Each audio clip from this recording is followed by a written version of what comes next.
Jaksa penuntut umum menuntut 7 terdakwa korupsi pembangunan pasar Inpres Kabupaten Kaur dalam sidang yang digelar Senin siang. 6 terdakwa dituntut hukuman penjara 3,5 tahun. Sementara 1 terdakwa yakni konsultan perencana Rustam Effendi dituntut hanya 1,5 tahun. Ketujuh terdakwa kasus dugaan korupsi pembangunan pasar Inpres Pintuan Kabupaten Kaur tahun 2022 dituntut oleh Jaksa Penuntut Umum Kejari Kaur dengan hukuman berbeda pada sidang yang digelar di Pengadilan Negeri Bengkulu pada Senin siang. Para terdakwa dituntut melanggar Pasal 3 Junto Pasal 18 Undang-Undang Tipikor, Junto Pasal 55 Ayat 1 ke 1 KUHP. 6 terdakwa dituntut hukuman penjara selama 3 tahun 6 bulan dan denda sebesar 100 juta subsidiar 3 bulan, dan masing-masing dibebankan kerugian negara hingga 2 miliar dari total 2,6 miliar kerugian negara. Yang diketahui para terdakwa telah mengembalikan kerugian negara 673 juta rupiah. Atau diganti dengan hukuman penjara 1 tahun apabila tidak dapat mengembalikan kerugian negara setelah 1 bulan pasca putusan. Sementara terdakwa Wakil Direktur CVPT selaku konsultan perencana Rustam Effendi dituntut hukuman penjara 1 tahun 6 bulan kurungan dan denda 100 juta subsidiar 3 bulan, serta dibebankan kerugian negara 97 juta atau diganti hukuman penjara 6 bulan.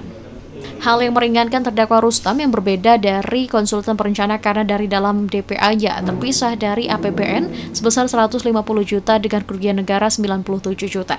Dan pengembalian kerugian negara telah 75 juta sehingga lebih.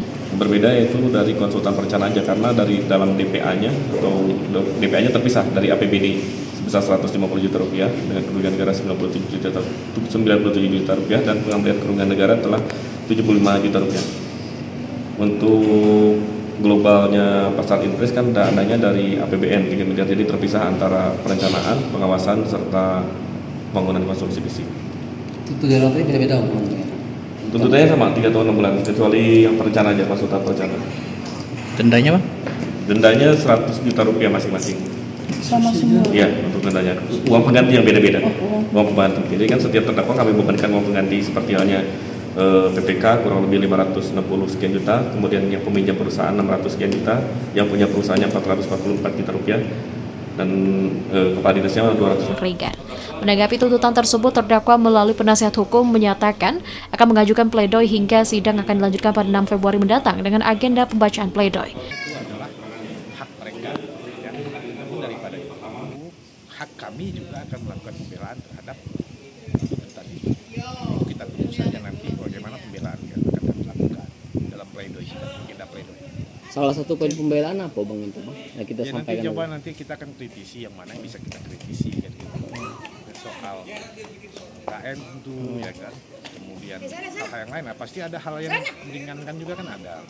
Diketahui perkara ini melibatkan 7 orang terdakwa, yakni mantan Kepala Dinas Perindakop Kaur tahun 2022 sebagai kuasa pengguna anggaran Agusman Effendi. Kemudian penjabat pembuat komitmen Pandariatmo, Direktur CVSYB Melden Effendi, peminjam perusahaan CVSYB Saudarmadi Agus, anggota Pokja UKPBJ Kaur Tafib Setiawan, peminjam perusahaan CVTKJ Indrayoto, dan Wakil Direktur CVTP selaku konsultan perencana Rustam Effendi.